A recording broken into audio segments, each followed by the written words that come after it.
परमात्मने नमः। अथ 18 मोक्षसंन्यासयोगः। अर्जुन उवाच संन्यासस्य महाबाहो तत्त्वमिच्छामि वेदितुं त्यागस्य च हृषीकेश पृथक् केशिनिषूदन। श्रीभगवानुवाच काम्यानां कर्मणां न्यासं संन्यासं कवयो विदुः सर्वकर्मफलत्यागं प्राहुस्त्यागं विचक्षणाः। त्याज्यं दोषवदित्येके कर्म प्राहुर्मनीषिणः यज्ञदानतपः कर्म न त्याज्यमिति चापरे। निश्चयं शृणु मे तत्र त्यागे भरतसत्तमा। त्यागो हि पुरुषव्याघ्र त्रिविधः सम्प्रकीर्तितः। यज्ञदानतपः कर्म न त्याज्यं कार्यमेव तत्। यज्ञो दानं तपश्चैव पावनानि मनीषिणाम् एतान्यपि तु कर्माणि सङ्गं त्यक्त्वा फलानि च कर्तव्यानीति मे पार्थ निश्चितं मतमुत्तमम्। नियतस्य तु सन्न्यासः कर्मणो नोपपद्यते मोहात् तस्य परित्यागः तामसः परिकीर्तितः। दुःखमित्येव यत्कर्म कायक्लेशभयात् त्यजेत् स कृत्वा राजसं त्यागं नैव त्यागफलं लभेत्। कार्यमित्येव यत्कर्म नियतं क्रियतेऽर्जुन सङ्गं त्यक्त्वा फलं चैव स त्यागः सात्विको मतः। न द्वेष्ट्य कुशलं कर्म कुशलेनानुषज्यते त्यागी सत्त्वसमाविष्टः मेधावी छिन्नसंशयः। न हि देहभृता शक्यं त्यक्तुं कर्माण्यशेषतः यस्तु कर्मफलत्यागी स त्यागीत्यभिधीयते। अनिष्टमिष्टं मिश्रं च त्रिविधं कर्मणः फलं भवत्यत्यागिनां प्रेत्य न तु सन्न्यासिनां क्वचित्। पञ्चैतानि महाबाहो कारणानि निबोध मे साङ्ख्ये कृतान्ते प्रोक्तानि सिद्धये सर्वकर्मणाम्। अधिष्ठानं तथा कर्ता करणं च पृथग्विधं विविधाश्च पृथक् चेष्टाः दैवं चैवात्र पञ्चमं। शरीरवाङ्मनोभिर्यत् कर्म प्रारभते नरः न्यायं वा विपरीतं वा पञ्चैते तस्य हेतवः। तत्रैवं सति कर्तारम् आत्मानं केवलं तु यः पश्यत्यकृतबुद्धित्वात् न स पश्यति दुर्मतिः। यस्य नाहङ्कृतो भावः बुद्धिर्यस्य न लिप्यते हत्वापि स इमाल्लोकान् न हन्ति न निबध्यते। ज्ञानं ज्ञेयं परिज्ञाता त्रिविधा कर्म चोदना करणं कर्म कर्तेति त्रिविधः कर्म संग्रहः। ज्ञानं कर्म च कर्ता च त्रिधैव गुणभेदतः प्रोच्यते गुणसङ्ख्यानि यथावच्छृणुतान्यपि। सर्वभूतेषु येनैकं भावमव्ययमीक्षते अविभक्तं विभक्तेषु तज्ज्ञानं विद्धि सात्विकं। पृथक्त्वेन तु यज्ञानं नानाभावान् पृथग्विधान् वेत्ति सर्वेषु भूतेषु तज्ज्ञानं विद्धि राजसं। यत्तु कृत्स्नवदेकस्मिन् कार्ये सक्तमहैतुकम् अतत्त्वार्थवदल्पं च तत्तामसमुदाहृतं। नियतं सङ्गरहितम् अरागद्वेषतः कृतम् अफलप्रेप्सुना कर्म यत्तत् सात्विकमुच्यते। यत्तु कामेप्सुना कर्म साहङ्कारेण वा पुनः क्रियते बहुलायासं तद्राजसमुदाहृतम्। अनुबन्धं क्षयं हिंसाम् अनपेक्ष्य च पौरुषं मोहादारभ्यते कर्म यत्तत्तामसमुच्यते। मुक्तसङ्गो नहं वादी धृत्युत्साहसमन्वितः सिद्ध्यसिद्ध्योर्निर्विकारः कर्ता सात्विक उच्यते। रागी कर्मफलप्रेप्सुः लुब्धो हिंसात्मको शुचिः। हर्षशोकान्वितः कर्ता राजसः परिकीर्तितः। अयुक्तः प्राकृतस्तब्धः शठो नैष्कृतिकोलसः। विषादी दीर्घसूत्री च कर्ता तामस उच्यते। बुद्धेर्भेदं धृतेश्चैव गुणतस्त्रिविधं शृणु। प्रोच्यमानमशेषेण पृथक्त्वेन धनञ्जय। प्रवृत्तिं च निवृत्तिं च कार्याकार्ये भयाभये।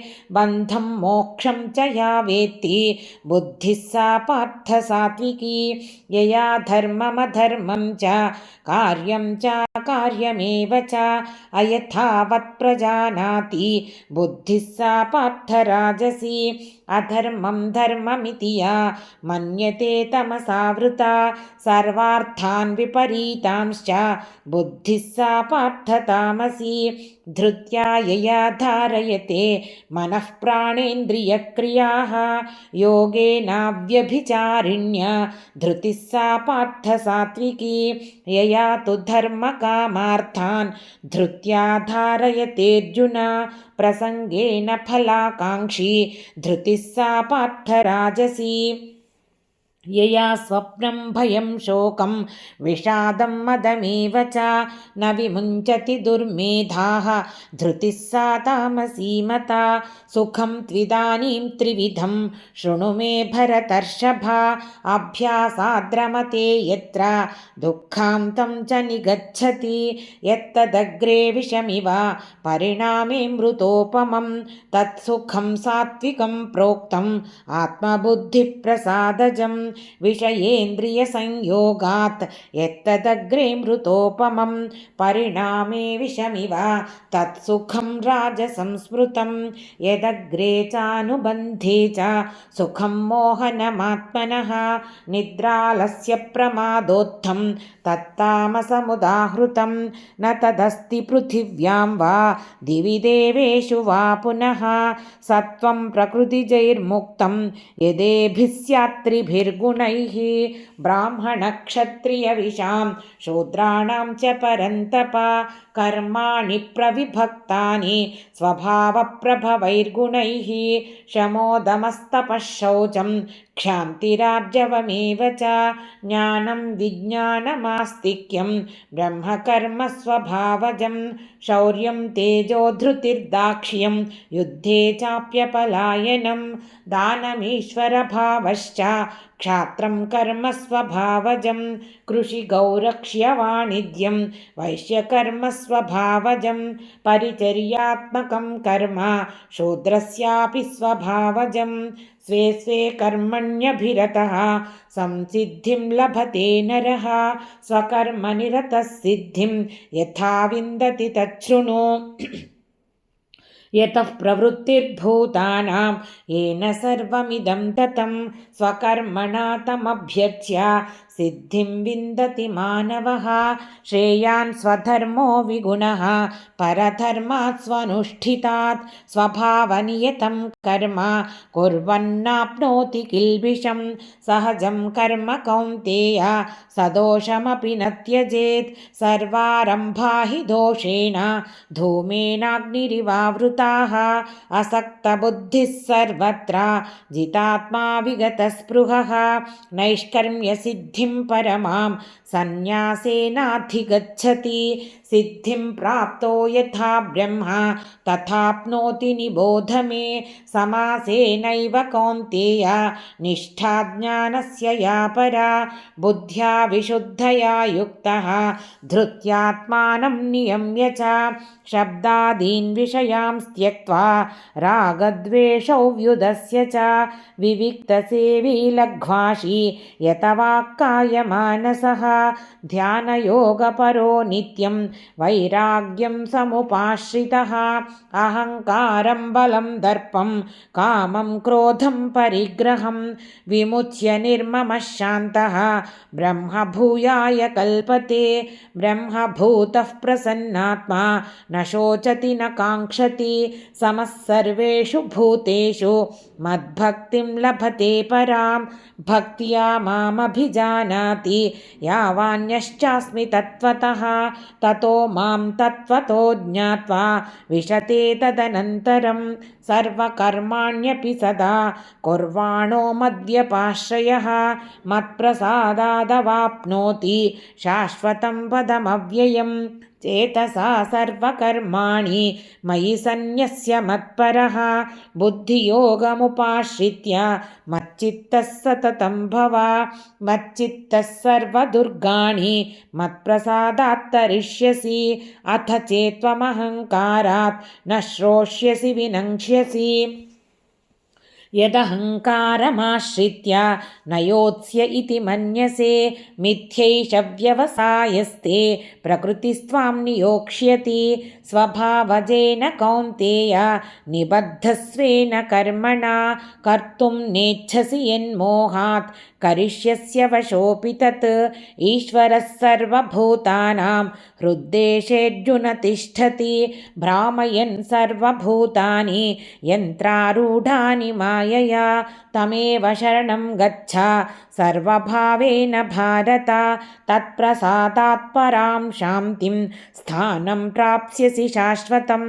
इति ते ज्ञानमाख्यातं गुह्याद्गुह्यतरं मया विमृशैतदशेषेण यथेच्छसि तथा कुरु सर्वगुह्यतमं भूयः शृणु मे परमं वचः इष्टोऽसि मे दृढमिति ततो वक्ष्यामि ते हितं मन्मना भव मद्भक्तः मद्याजी मां नमस्कुरु मामे वैश्यसि सत्यं ते प्रतिजाने प्रियोऽसि मे सर्वधर्मान् परित्यज्य मामेकं शरणं व्रज अहं त्वा सर्वपापेभ्यः मोक्षयिष्यामि मा शुचः इदं ते न तपस्काय न भक्ताय कदाचन न चाशुश्रूषवे वाच्यं न च मां योऽभ्यसूयति य इमं परमं गुह्यं मद्भक्तेष्वभिधास्यति भक्तिं मयि परां कृत्वा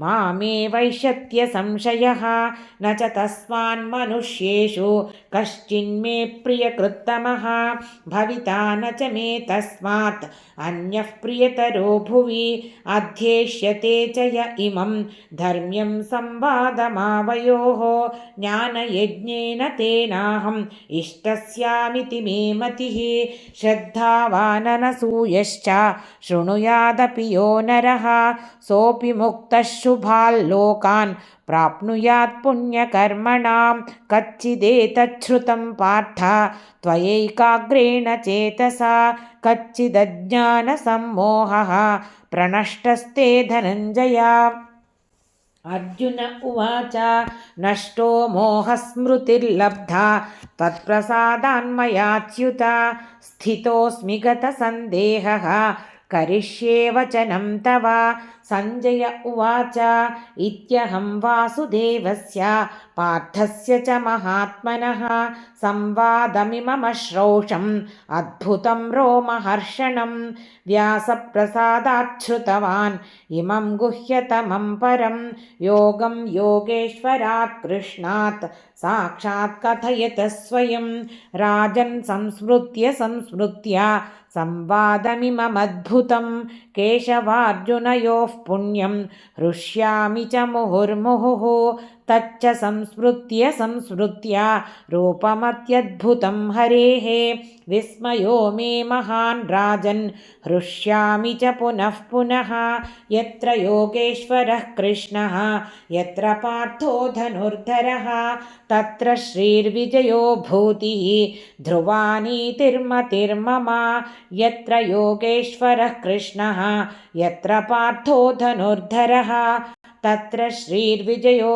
भूतिः ध्रुवा नीतिर्मतिर्मम यत्र योगेश्वरः कृष्णः यत्र पार्थो धनुर्धरः तत्र श्रीर्विजयो भूतिः ध्रुवा नीतिर्मतिर्मम श्रीमद्भगवद्गीतासु उपनिषत्सु ब्रह्मविद्यायां योगशास्त्रे श्रीकृष्णार्जुनसंवादे मोक्षसंन्यासयोगो नाम 18ोऽध्यायः। సర్వం శ్రీకృష్ణ నచ్చినట్లయితే భక్తి అన్లిమిటెడ్ ఛానల్ని సబ్స్క్రైబ్ చేసుకుని మీ అభిప్రాయాలను కామెంట్స్ రూపంలో తెలియజేయండి.